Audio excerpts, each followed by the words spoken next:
Today, the members of the Science and Security Board moved the hands of the doomsday clock forward, largely, though not exclusively, because of the mounting dangers in the war in Ukraine. We moved the clock forward the closest it has ever been to midnight. It is now 90 seconds to midnight.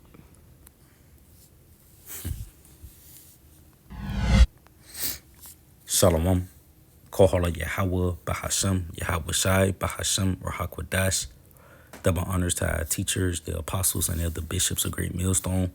Peace, love, and salutations to the 144,000. The elect of the nation of Israel that's teaching in truth, sincerity, and diligence for the sake of Yahweh Bahashem, Yahweh Shai. Lord willing, this lesson is edifying and straight to the point. Yeah, 90 seconds to rule, 90 seconds to live, man. And that's all the so-called white man Esau Edom has left in the planet Earth until ultimately rule in it. You know, and ultimately the Lord is going to speed the times up even faster. Tells you how for the elect's sake those days shall be shortened. You know, because if they wasn't, no flesh would be saved, man. The Lord even tell you to pray for shorter days. So you should pray that the time of this man ruling in the earth speed up. You see? Because this is the fate of the so-called white man, is to ultimately be face to face with the day of doom. You know? This just a quick article from Newsbreak.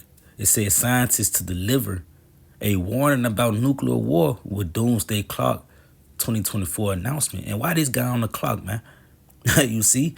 No other nation is worried about a doomsday clock but this nigga. That's how you know that his time is short, man. And the Lord is about to return and dethrone this man. You see, it says it's almost that time again. Time for the annual update of the doomsday clock. This system is like the symbol of how close the world is to civilization ending catastrophe. In which, yeah, civilization, his world is what's coming to an end. That's why he's the most concerned about it. No, it tells you that in the book of Revelation, the 12th chapter, that he's going to come down with great wrath because he knoweth that he hath but a short time. You see, in each year his time is revealed unto him on how long that he has left to rule here in the earth. And now it's at 90 seconds. But it's going to speed up, man. You see, this guy is pretty much hasting to his destruction because his time is centered around doom, catastrophes, you see. And that's what's going to take this man out. Tell you that in the book of Revelation, the 8th chapter, by violence, you know, shall that great city Babylon be taken, for the lack of better terms, you see. Just to continue, it says, first set in 1947, the doomsday clock warns humanity about how close or far we are to destroying our world with our dangerous technologies, in which, hey, humanity has nothing to do with the technologies that's been presented to us. We didn't create iPhones, you did. You know, we didn't create the cars, you did. We didn't put power lines and chemtrails in the sky. We didn't pollute the ocean. We didn't destroy the ozone layer. Nigga, you did. You see? And this is why the Lord is going to come back and visit you and destroy you. You see? And those who follow after you, man. You know, this guy destroys things and like to blame humanity for it when he see the outcome of it. You see? But all things goes back to the so-called white man Esau Edom. That's why this guy is known as the destroying mountain. You know? But it says it is a metaphor, a reminder of the perils we must address if we are to survive on the planet. Yeah, and you go into that word perils, which is another word for perilous. It goes into serious and immediate danger. You see, danger in which this is the reality that's about to play out here in the planet Earth. And it's all going to be orchestrated by Yahweh, by Shemai Shah through the so-called white man Esau Edom. You see, that's why we pray to the Lord to keep us away from that evil and violent man. Tell you that in the book of, I believe that Psalms, the 140th chapter, you know, speaks about that. But it goes on to say, according to the bulletin of the atomic scientists, which sets the symbolic time each January, you see. So, yeah, this is what's ahead, man. The day of doom. You see, real quick.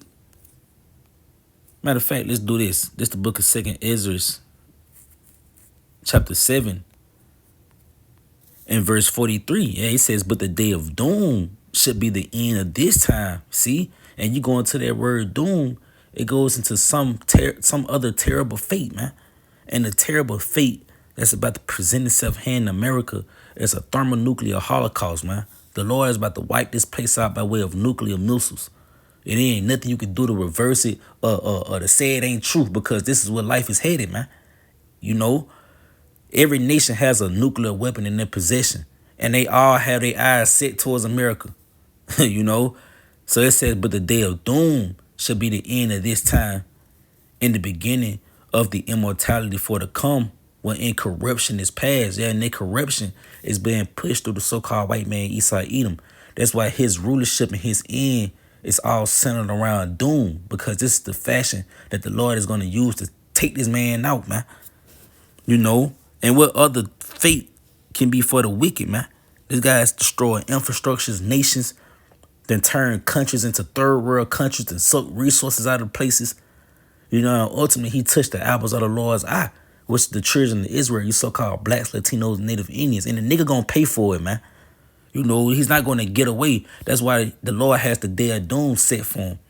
You see? He said intemperance is at an end, infidelity is cut off, righteousness is grown up, and truth is sprung up, in which those are the two dynamics. Because corruption is past, intemperance and infidelity is going to be cut off.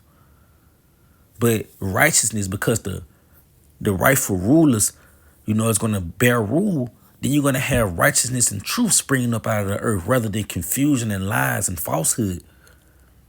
You see? Verse 45, he said, then shall no man be able to save him that is destroyed, which is going to be the so-called white man Esau Edom.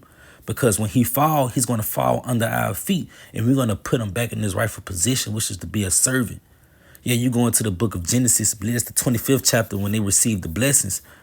Well, the blessing that Isaac gave to Israel was to be Lord over his brethren, man. You know?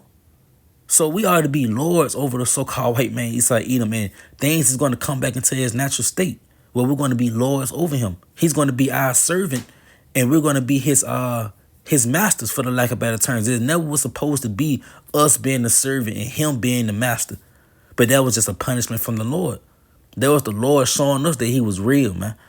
Because when those threats was given to us, where the Lord was telling us that he'll put a nation over us that was weaker than us, we was in power. We had sovereignty then. You know, we weren't looking for those things to ultimately come, but it did. That's why we right here in America today. You see? But going back, verse 45, it said, then shall no man be able to save him that is destroyed, nor to oppress him that have gotten the victory. And that's the children of Israel, you see? Because you go here, 2nd Ezra chapter 6 and verse 9. It says, for Esau is the end of the world. Yeah, Esau is the biblical nationality of the so-called white man. And Jacob is the beginning of it that followeth. You see, in Jacob is you so-called Negro, Latinos, Native Indians. You see, so as the so-called white man and his rulership is pretty much closing up, well, our dominion, our sovereignty is pretty much starting to begin, man. See, as Esau Edom, the so-called white man, goes down, the children of Israel, you so-called blacks, Latinos, Native Indians, rise up, man. You see? And it's the two sides of the coin. It's a transition of power taking place here in the earth. You know, real quick. This the book of Lamentations, chapter 4 and verse 21. Rejoice and be glad, O daughter of Edom. Yeah, this the time you in. You should be rejoicing and being glad. You got 90 seconds to live. 90 seconds to rule, man. Rejoice and be glad, O daughter of Edom, that dwelleth in the land of Uz. The cup also shall pass through unto thee. Thou shalt be drunken and shalt make thyself naked. See? So that cup is passing through to Edom, because hey, his nakedness is being revealed, man. Now people are seeing this man for who he is, and now him being overthrown, you know, makes sense now. Him being a servant under the children of Israel is starting to make sense in the earth. You see? It says the punishment of thy iniquity is accomplished, O daughter of Zion. You see? So our punishment of us being servants, slaves, you know, second-class citizens, hey, it's at its end, man. It's accomplished. He would no more carry thee away into captivity. So this actually our last time going into slavery, going into captives, being at the bottom of the barrel. You see, after this is past, we're going to forever rule, man. You know, and this is the life that we're looking for. You see, that's why he says we look for new heavens and new earth wherein dwelleth righteousness. You see, and it's going to come. This is not the end all be all. No, it's a life to live after this, man. You see, America is not the end all be all. You see, he says he will visit thy iniquity, O daughter of Edom. He will discover thy sins. Yeah, you see, and we at the beginning stages of Edom being discovered, man. You see, this is why all these things is happening in the earth, because the Lord is making inquisition on the children of Edom, the so-called white man Esau Edom. You see, and he's going to continue to make these inquisitions until this guy is overthrown. You know, let's go here. This is the book of because the Lord is going to repay this man. You know, this guy has done all this iniquity throughout the four corners of the earth. You think it's just going to fade off into the sunset? No, the Lord was keeping tabs on this man. Tell you how his iniquity has reached unto the heavens. So the Lord was keeping tabs, man. This guy didn't get away. Yeah, we in the time of the Lord remembering this man. You see, this is Psalms 137 and verse 7. Remember, O Lord, Yahweh Ba'ashem Yahushua, the children of Edom in the day of Jerusalem. You see, who said, raise it, even to the foundation thereof. Yeah, see, when Jerusalem was getting overthrown, when Jerusalem was falling, he was right there. Screaming what? Tear it down. You know, tear it down to the foundation. You see, O daughter of Babylon, who ought to be destroyed, because this is the fate of you Americans. You ought to be destroyed, man. Happy shall he be that rewarded thee as thou hast served us. So we're going to be happy to do unto you like y'all did to us, man. Yeah, you want to be racist, all that crazy shit. Well, look, man. You're gonna get it back double when we get the rulership, when the tables turn in our likeness, man. You're gonna get it back double. You see? He says, happy shall he be that taketh and dasheth thy little ones against the stones. Yeah, because you did it to us. You had different games, you know, contributed to our affliction, hit the nigger baby. You know, you was feeding our babies to gators. You know, so dashing your little kids against the bricks don't sound as bad, man. Compared to what you did, y'all used to cut our women's stomachs on and hang her upside down to let the baby fall out and make bets on who died first.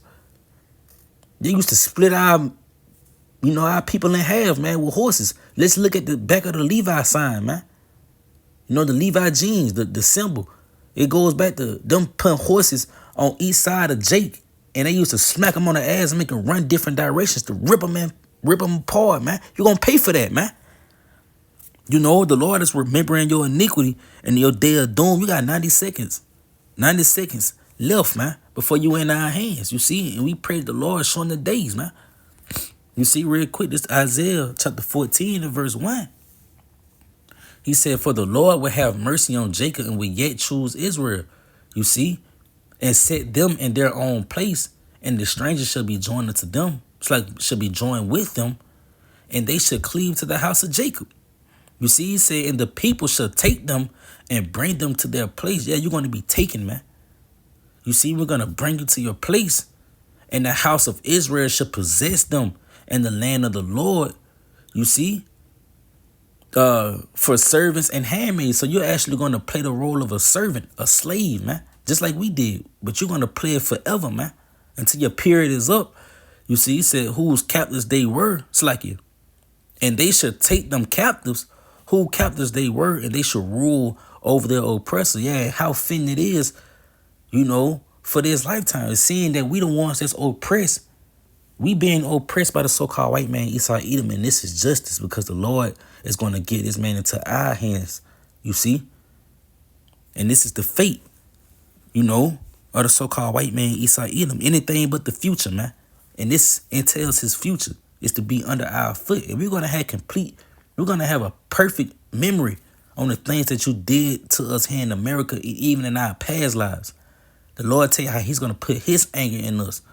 You see, in his anger, Lord tell you how my thoughts are not your thoughts, man. And your ways are not my ways, but the Lord is going to put his heart in us. So we're going to be able to get you back perfectly, man. You know? And you're going to be taken with violence. You see, it's not going to be we slapping new chain. We might get the same chains that you slapped on us. We're going to slap them on you, man. And you're going to be taken down with violence, man. You see?